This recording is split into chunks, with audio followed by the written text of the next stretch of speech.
estou sentindo uma presença muito grande aqui. Glória a Deus. Porque Ele está aqui. Aleluia. E Ele está ministrando em nossas vidas. Eu gostaria que vocês colocassem em pé. Vamos ler a palavra do Senhor.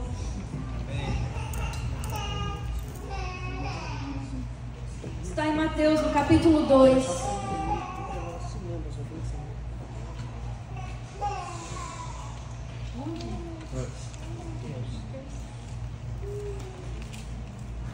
Mateus capítulo 2.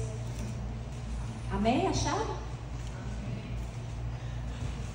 A partir do primeiro versículo diz assim: Jesus nasceu em Belém, na Judeia, durante o reinado de Herodes. Por esse tempo, alguns sábios da terra do Oriente chegaram a Jerusalém e perguntaram: onde está o recém-nascido rei dos judeus? Vimos a sua estrela no Oriente e viemos adorá-lo. Ao ouvir isso, o rei Herodes ficou perturbado, e com ele todo o povo de Jerusalém. Reuniu os principais sacerdotes e os mestres da lei e lhes perguntou: onde nascerá o Cristo? E eles responderam: em Belém da Judeia, pois assim escreveu o profeta. E você, Belém, na terra de Judá, não é a menor entre as principais cidades de Judá? Pois de você virá um governante, que será o pastor do meu povo Israel. Então Herodes convocou os sábios em segredo, e soube por eles o momento em que a estrela tinha aparecido. Vão a Belém e procurem o menino com atenção, disse ele. Quando o encontrarem, voltem e digam-me, para que eu vá também e o adore. Pois após a conversa com o rei, os sábios seguiram seu caminho, guiados pela estrela que tinham visto no Oriente. Ela ia diante deles, até que parou acima do lugar onde o menino estava. Quando viram a estrela, ficaram muito alegres. Ao entrar na casa, viram o menino com Maria, sua mãe, e se prostraram e o adoraram. Então abriram seus tesouros e o presentearam com ouro, incenso e mirra. Quando chegou a hora de partir, retornaram para sua terra por outro caminho, pois haviam sido avisados em sonho para não voltar a Herodes. Amém? Pai, fala conosco nessa manhã. Que a voz do Teu Espírito Santo seja a única voz falando em nosso coração e em nossa mente nessa manhã, Pai, em nome de Jesus. Amém. Amém, amados? Podem se sentar. Eu, meditando no Senhor ontem à noite, a pastora Flávia chega para mim e fala: você vai pregar depois. Já foi, faz dias. Tinha avisado mais dias, mas com o negócio da conferência eu esqueci. E ela chega para mim: você vai trazer a palavra amanhã, não se esqueça. E eu: Senhor, cheguei ontem do evento e ainda fui falar: Senhor, o que você tem para nós amanhã? Misericórdia. Mas aí eu estava meditando e eu já tinha começado a preparar uma mensagem. Quando você me falou, eu tinha começado a preparar uma mensagem e esqueci dela. E eu falei: nossa, eu tinha começado uma palavra. Eu fui pegar naquela palavra e ela não começava a fluir. Eu: Senhor, pelo amor de Deus, o que eu faço? Tá correndo as horas. E aí o Senhor me lembrou dessa palavra aqui. E o título da palavra de hoje é: o que fazer quando se segue uma estrela e se depara com um estábulo? O que fazemos quando nós seguimos uma estrela? Quando nós colocamos uma expectativa tão alta de chegar num palácio, de chegar em riquezas, de chegar em um lugar visível, de chegar em algo inatingível, porque estamos seguindo uma estrela. E de repente a gente se depara com o quê? Um estábulo. E eu comecei a meditar: Senhor, que palavra é essa? E eu fui pesquisar o significado de expectativa. Coloquei para nós, olha o que significa expectativa. É o resultado ou qualidade de esperar algo ou alguma coisa que seja viável. Ai, faltou o L, gente. Que seja viável ou provável de acontecer. Um grande desejo ou ânsia por receber uma notícia ou presenciar um acontecimento que seja benéfico ou próspero. Quantos aqui têm expectativas? Todos nós. Sempre que a gente vai fazer alguma coisa, a gente vai com uma expectativa. Você vai no restaurante, você vai com uma expectativa, certo? Que você seja bem servido, que a comida esteja fresquinha, que tudo esteja muito bom e que o preço seja bom. Você vai fazer uma viagem, você vai com uma expectativa que vai dar tudo certo, que você vai se divertir, que tudo vai fluir bem. Você vai começar um emprego, você vai com uma expectativa de que você vai se dar bem, que você vai ter um bom chefe, que o seu salário vai ser bom, que você vai crescer lá dentro, que você vai ter bons colegas de trabalho. Você vai para o ministério, você tem uma expectativa. Uau! Vou voar longe. Você conhece uma pessoa, faz uma amizade, você cria uma expectativa naquela amizade. Vai ser my best friend. Uau, é eu e ela, ou eu e ele. Você vai casar e você entra com uma expectativa para o casamento. Você pensa assim, gente, eu estou casando com um príncipe. Né, meu príncipe? Mas depois ele vira sapo, né? Ele adivinhou. Né? Mas aí você tem que beijar muito para ele voltar a ser príncipe. E os homens casam com uma princesa, falam, uau, estou casando com uma princesa, e de repente vê que é uma bruxa. E aí você tem que agradar muito para ela voltar a ser princesa, né? Tem que pagar os tratamentos de beleza, tem que investir para que ela volte a ser uma princesa, não é verdade? Mas todos nós temos expectativas em coisas na nossa vida. E às vezes nós temos expectativas que quando aquilo acontece, não alcançam a nossa expectativa. E engraçado, interessante, que a gente nunca tem expectativa de que algo ruim vai acontecer, na verdade. Tem gente que é pessimista, viu, gente? Tem alguns que falam que já vê coisa ruim, coisa errada o tempo todo. Mas eu não sou assim, eu sempre vejo o lado bom, eu sempre fico na expectativa de coisas boas vão vir, coisas boas vão vir, coisa boa vai sair daí. Então, assim, nós sempre esperamos que algo bom vai acontecer. E quando a gente encontra Jesus, quando a gente se depara com a palavra de Deus, quando a gente entrega o coração para Jesus, qual a expectativa que nós temos? Meus problemas acabaram, é ou não é? Agora eu vou andar sobre as águas, né? Ai, agora vai dar tudo certo. Agora nada me impede. E isso é bíblico. Nada pode nos barrar, nada pode nos impedir. Mas o caminhar com Deus é muito diferente das nossas expectativas.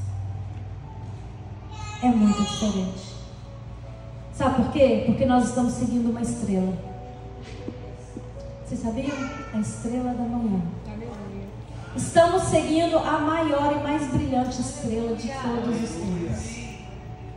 Só que quando olhamos para essa estrela e começamos a seguir até chegar nela, gente, o caminho não é um caminho assim de rosas, um caminho de maravilhas, não é um caminho só de prosperidade, só de vitórias, só de bênçãos. É um caminho que nós temos que passar por um estábulo, todos os dias. Todos os dias nós encontramos em nossa frente um estábulo para a gente poder passar por ele. Mas o engraçado é que a gente fica sempre pensando assim, não, eu estou seguindo uma estrela, eu vou chegar no castelo. E o que tem no castelo, gente? A gente espera, a gente fala assim, não, estou seguindo Jesus. E a expectativa é o quê? Nós vamos encontrar um rei, nós vamos chegar no castelo. Nós vamos chegar na riqueza, vou ser rico, vou ser próspero, vou ser, famoso, vou ser isso, vou ser aquilo, eu vou empreender, eu vou investir e vai dar tudo certo. Eu vou correr atrás e vai dar tudo certo. Amém? Isso é promessa de Deus e Deus cumpre a sua palavra. Mas há um processo, amados. E nesse processo ninguém escapa dele. Ninguém foge desse processo. Nós vamos chegar lá. Nós vamos chegar na cidade celestial, que deve ser o seu alvo principal. Além das bênçãos que nós alcançamos nessa terra, o nosso alvo principal pelo qual nós seguimos essa estrela deve ser a vida eterna. E nada nesse mundo deve impedir, deve te atrapalhar de chegar e alcançar Não há nada, amados, não há prazeres, não há coisas, não há riquezas, não há pessoas, não há oportunidades, nada nesse mundo que vale a pena você trocar, você barganhar o que te aguarda na vida eterna por momentos de prazeres nessa terra. E aí eu pergunto para você, como transformar então uma decepção em motivação? Porque você vai naquela expectativa quando você faz um empreendimento, quando você investe a sua vida, investe o seu tempo, investe o seu trabalho, investe tudo para alcançar uma coisa, chega lá, aquilo não é o que você esperava, e você fica frustrado, você fica chateado, você fica aborrecido, e aí você começa a perguntar, meu Deus, mas por que está assim? Meu Pai, por que não foi do jeito que eu queria? Por que não aconteceu do jeito que eu queria? Por que está tudo errado? Como transformar esse sentimento de frustração em algo para te motivar a continuar caminhando em Deus? Como virar a chave? Como transformar isso? E eu tenho uma resposta para você, que o Senhor me deu quando eu fiz essa pergunta para Ele, há um tempo atrás. E Ele falou comigo assim: veja Deus em tudo. Porque eu trabalho em tudo, em todos os momentos. Até naquele momento lá embaixo que você acha que acabou, que você acha que você nunca mais vai conseguir se reerguer, que você acha que nunca mais você vai conseguir caminhar, que você acha que nunca mais as coisas vão dar certo para você. Tamanha a sua decepção, tamanha a sua frustração, tamanho o seu desespero, você acha, acabou, isso aqui eu posso esquecer desse sonho, eu posso esquecer desse projeto. Mas o Senhor fala, me veja nisso. Porque tem portas que Deus fecha, amados, porque não está na hora ainda, porque aquilo não é para você naquele momento, porque você não está preparado para receber aquilo, porque você ainda não tem a estrutura espiritual para poder receber de Deus a bênção.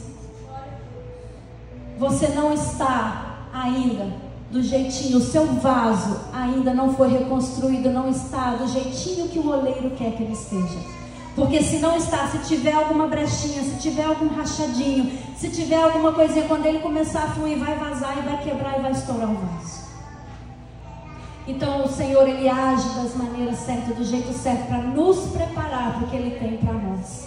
E nós vemos isso na palavra de Deus, amados. Olha o exemplo de José.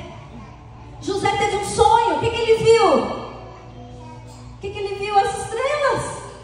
Ele viu as estrelas se prostrando, 12 estrelas se prostrando diante dele. Ele viu estrelas e ele achou, uau, eu vou fazer algo grande, eu vou ser grande. Mas o que aconteceu? Ele foi para um estábulo, foi escravizado, foi parar na prisão, foi injustiçado, caluniado, levantaram falso testemunho contra ele. Vocês sabem da história. Passou por um processo, até que chegou um momento que Deus falou, agora você está preparado para a grandeza que eu tenho para você.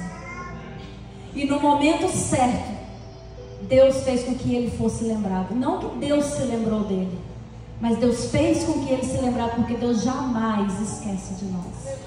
Às vezes a gente costuma usar, né, a frase, Deus se lembrou, né, porque na Bíblia tem essa expressão, porque Deus se lembrou. Não é que ele se lembrou, é que ele fez com que fosse lembrado. Ele fez que José fosse lembrado naquele momento, porque aquele momento era o momento dele, era a hora dele. Deus fez com que ele fosse lembrado.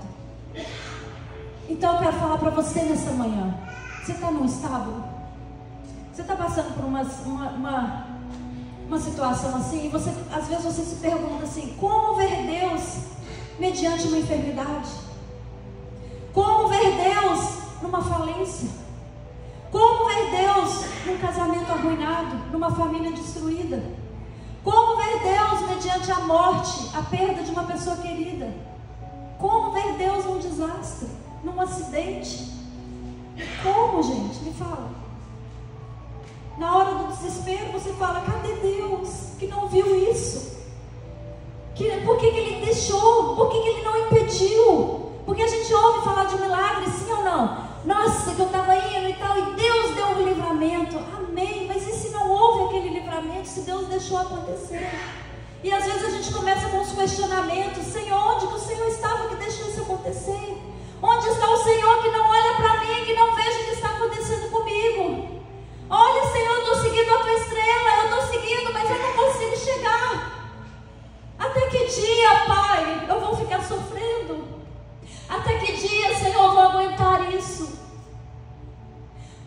fala com você: olha, mantenha o foco, mantenha os olhos nele, mantenha os olhos nele, porque a vitória é garantida, amados. Porque o Senhor caminha contigo no deserto, Ele caminha contigo no vale, Ele caminha contigo na enfermidade, Ele caminha contigo na falência, Ele caminha contigo na escassez, Ele caminha contigo em todos os tempos da sua vida.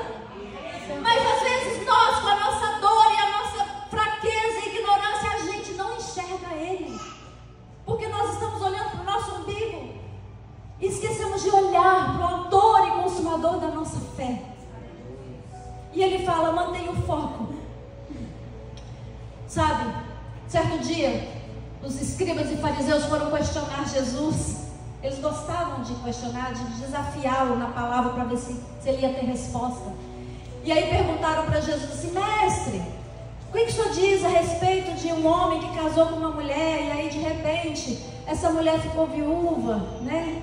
Ou foi o contrário? A mulher ficou viúva e aí casou com outro, nem isso, a mulher. Aí ele também morreu e ela casou de novo, morreu, e assim foram 7 vezes. E lá no céu, quem deles vai ser o marido dessa mulher? A preocupação do povo, gente. Eu estou lá interessado em saber quem vai ser o marido na eternidade. Às vezes você quer segurar o seu, né? Assim, até a eternidade. Às vezes não, você fala assim: tomara que não. Não sei qual é a sua, mas enfim, eles estavam com essa preocupação: quem vai ser o marido dessa mulher? E sabe qual foi a resposta de Jesus para eles? Olha o que Jesus fala em Mateus 22, 29. Ele fala assim: Jesus, porém, respondendo, disse-lhes: errais, não conhecendo as Escrituras, nem o poder de Deus. Estão entendendo? Por que a gente erra com os nossos questionamentos? A gente questiona demais, a gente pergunta demais, coisas que não fazem sentido perguntar. Para que ficar questionando e perguntando? Sabe como que Deus responde aos nossos questionamentos? Ele não responde, Ele deixa você ir.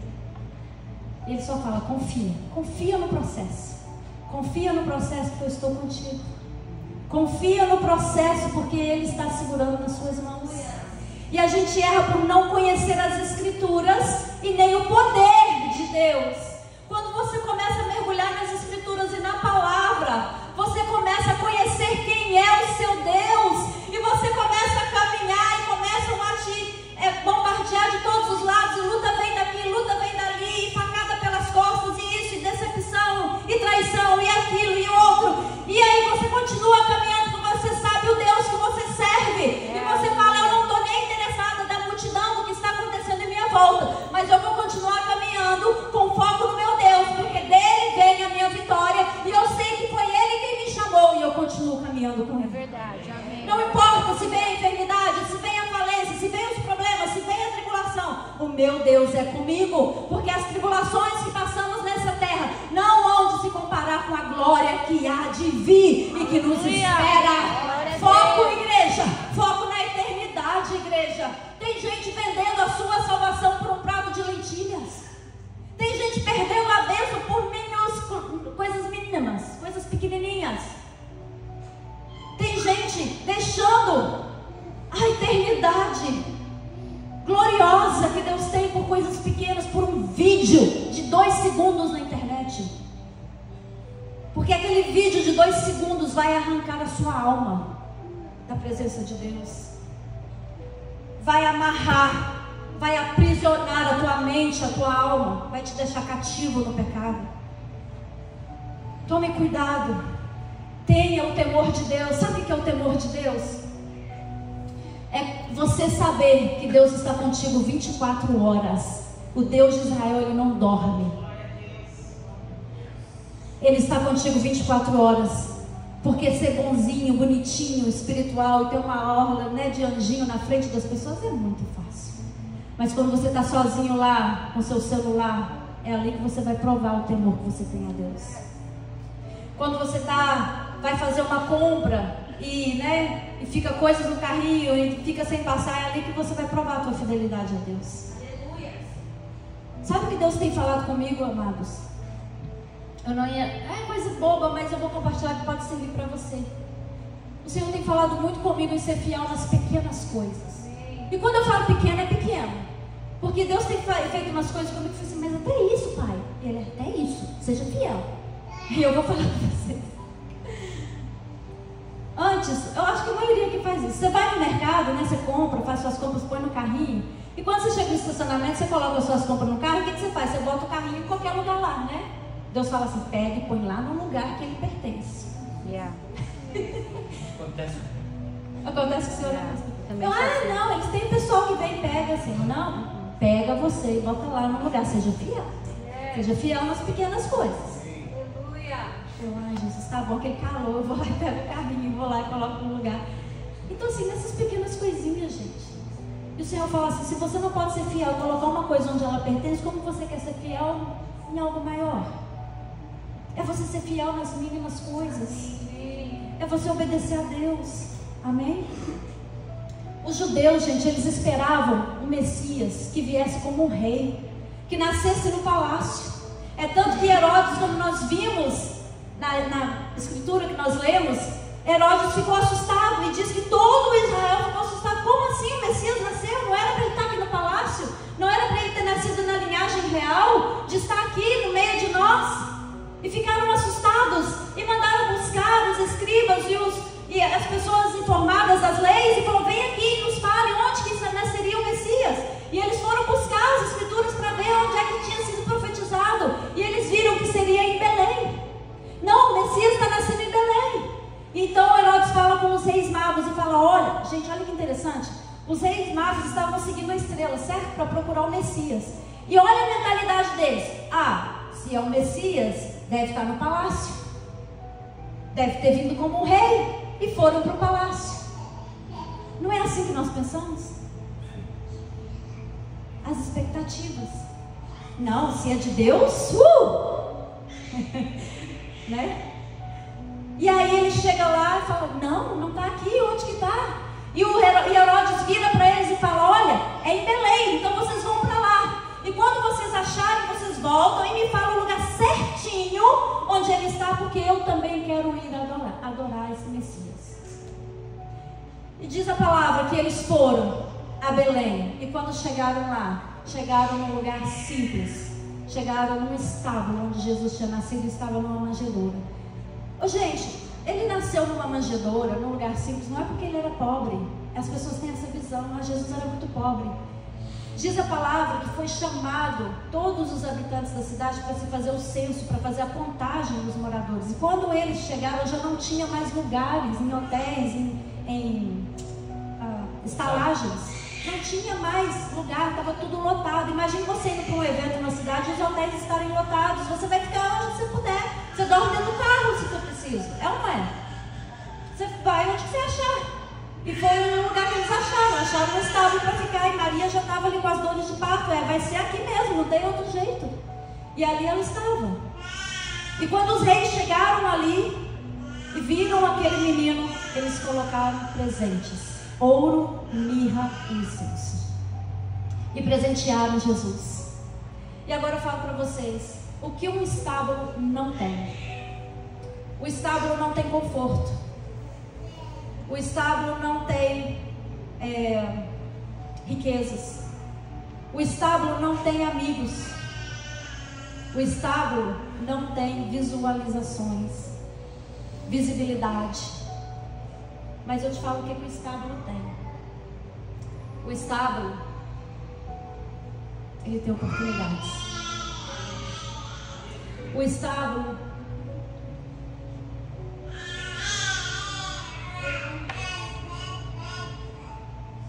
tem um rei. O rei está no estábulo. Quando você acha que você está na pior, o rei está. E se você tem o rei contigo no estábulo, você não precisa de mais nada. Sabe por quê? Porque onde o rei está tem provisão. Porque os magos chegaram lá com provisão, com presentes caríssimos da época, ouro, mirra e incenso, que eram as coisas mais preciosas da época. Então eu quero falar para você hoje, se você está no estábulo, não fique triste.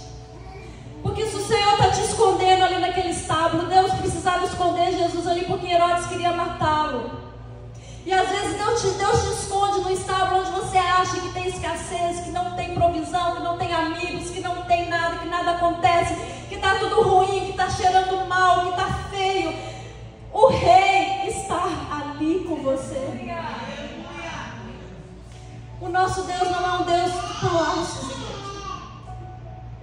O nosso Deus é um Deus que anda conosco onde nós estamos. E Ele nos leva a estábulos para poder nos mostrar que Ele é conosco. Sabe por que Ele faz isso? Eu vou te falar. Porque quando nós estamos nos palácios, nós ficamos vislumbrados com o brilho, com as coisas lindas, com as coisas maravilhosas. Nós esquecemos do Rei. É ou não é verdade? Quando tudo está indo bem, você está prosperando, nossa, agora eu vou viajar, nossa, agora eu vou comprar uma fazenda, vou passar os fins de semana lá, agora eu vou fazer isso, eu vou fazer aquilo. E cadê o Rei? Ficou para trás. Ficou para trás. E aí o Senhor, às vezes, Ele permite que você perca tudo isso. Volta para o estado. Volta. Sabe por que Ele faz isso? Não é porque Ele quer te humilhar. Não é porque Ele quer ver você na pior. Não é porque Ele quer ver você sofrendo. Mas é porque Ele quer ver você salvo. É porque Ele não quer ver você se perder. É porque Ele não quer que você perca a oportunidade de ir para o céu e desfrutar das maravilhas que Ele tem para você. É porque Ele quer te despertar e falar: acorda, acorda, acorda. Porque o que eu tenho para você é maior e melhor do que essas coisas. Essas coisas vão passar, essas coisas se deterioram, ferrugem, estragam, ficam fora de moda. Mas a eternidade não. Gente, você sabe o que é a eternidade? A gente não consegue nem imaginar, porque é muito tempo para a nossa cabeça. Porque nós somos limitados e a gente só consegue pensar limitado. Mas a eternidade é algo que não conseguimos imaginar. E é isso que o Senhor quer despertar na sua igreja. O alvo é maior do que essas coisas. É muito maior o que Deus tem para nós. É muito melhor, é o que a palavra de Deus diz. O que nem olhos viram, nem ouvidos ouviram falar, e nem entrou no coração do homem. Isso é o que o Senhor Deus tem preparado para nós. É algo inimaginável, é algo inexplicável, imensurável. É algo que você não pode imaginar. E Ele pagou o preço na cruz para que você tivesse acesso a isso. Aleluia. Então foco, igreja, nas pequenas coisas. Nas pequenas coisas, foca no Senhor e fala: Senhor, não me deixe afastar de Ti. Senhor, não me deixe pecar. Senhor, não me deixe desviar o meu pensamento. Não me deixe desviar o caminho do caminho, meu Pai. Se eu estiver indo pelo caminho errado, me mostra, Senhor. Porque vale a pena. Tem um hino que fala assim, ó: vai valer a pena. Eu não sei cantar. O meu pecado é esse. Que vai valer a pena. Né? Ajuda aí os cantores aí. Amém. Eu quero encerrar colocando para vocês um trecho que o Senhor falou comigo há um tempo atrás. Eu até coloquei no meu livro. Não tem como vocês abrirem, porque eu fiz uma compilação de vários versículos e coloquei e montou um poema com o livro de Oséias, que Deus falou comigo quando eu estava passando por um estábulo, um deserto, um fundo do poço. Você pode pôr o nome que você quiser, mas era ruim o trem. E eu orando ao Senhor, buscando a Ele falou comigo muito no livro de Oséias. Eu fui compilando, colocando versículos assim aleatórios que Ele foi me falando, eu montei. E eu quero encerrar com essa passagem para vocês aqui. E eu coloquei o título assim: Ele nos atrai com laços de amor. Que diz assim, olha: portanto, eis que cercarei o teu caminho com espinhos e levantarei um muro de sebe para que ela não ache as suas veredas. As urtigas o possuirão por herança, espinhos crescerão nas suas casas, espinhos e cardos crescerão sobre os seus altares, Portanto, eis que eu a atrairei e a levarei para o deserto e lhe falarei ao coração, até que se reconheçam culpados e busquem a minha face. Estando eles angustiados, de madrugada me buscarão. Atraí-os com cordas humanas, com laços de amor. Eu te conheci no deserto, na terra muito seca. E naquele dia, diz o Senhor, tu me chamarás meu marido, e não mais me chamarás meu Senhor. Olha que lindo, gente. O Senhor, Ele nos cerca com espinhos, com ortigas. E é interessante que Ele fala que até na nossa casa Ele vai pôr espinhos e ortigas. Vai nos cercar com muros para que a gente não tenha por onde escapar. E vai colocar ortigas e espinhos até nos nossos altares. Até aquilo que você idolatra, que você dá a sua vida por aquilo, Deus coloca espinhos e faz aquilo ficar insuportável para você. E aí Ele fala, e eu te atraio com laços humanos, com laços de amor para o deserto, até que reconheçam os seus pecados. E ali de madrugada vocês vão me buscar e vão me encontrar. E sabe o que Ele fala? E vocês não mais vão me chamar de Senhor, mas de marido. E eu fiquei assim, como assim, Senhor, marido? Que história é essa? Não é pai? Né? Eu ia imaginar que assim, vocês não vão me chamar de Senhor, vai me chamar de pai. Ele falou, vai me chamar de marido. E eu fiquei questionando a Deus, Senhor, mas por que marido? E Ele me deu a resposta. Sabe qual foi a resposta do Senhor? Nós somos a noiva. E o nível de compromisso que Deus quer conosco é um nível de compromisso de marido e mulher, de uma intimidade profunda, onde ninguém esconde nada de ninguém, onde um confia no outro, onde você vive pelo outro, um vive pelo outro. É uma aliança que não se quebra. Esse é o nível de intimidade que o Senhor quer ter conosco. Amém, igreja? Vamos nos colocar em pé em nome de Jesus.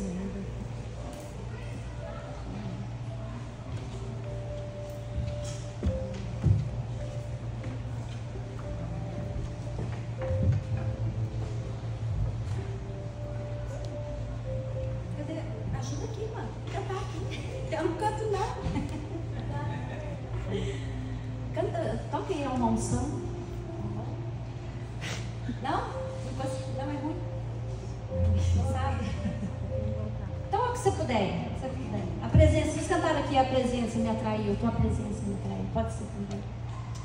Enquanto eles preparam aqui, igreja, feche seus olhos agora.